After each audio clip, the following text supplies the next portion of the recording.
بسم اللہ الرحمن الرحیم نحمدہ و نصلی علی رسولہ الکریم اما بعد۔ آئیے آج ہم سیکھتے ہیں استنجے کا بیان۔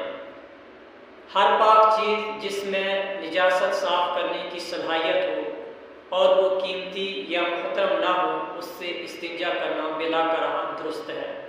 اس کے علاوہ جو باقی چیزیں ہیں ان چیزوں سے استنجا یا تو درست نہیں یا پھر مکروہ ہے۔ پس ڈھیلا، ریت، لکڑی، دھجی یعنی پرانا کپڑا، چمڑے وغیرہ سے استنجا بلا کراہت درست ہے، اور ناپاک چیز مثلا لیٹ، گوبر وغیرہ سے استنجا درست نہیں ہے۔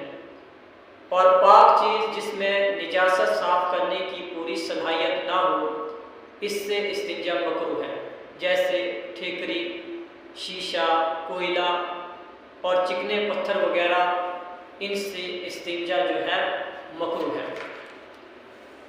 جب انسان قضائے حاجت کے لیے جائے، پیشاب کرنے کے لیے جائے، تو ہر وہ تدبیر اختیار کر سکتا ہے جس سے اسے پورا اطمینان حاصل ہو جائے کہ اب پیشاب کے قطرے نہیں آ رہے ہیں اور وہ بالکل پاک صاف ہو جائے۔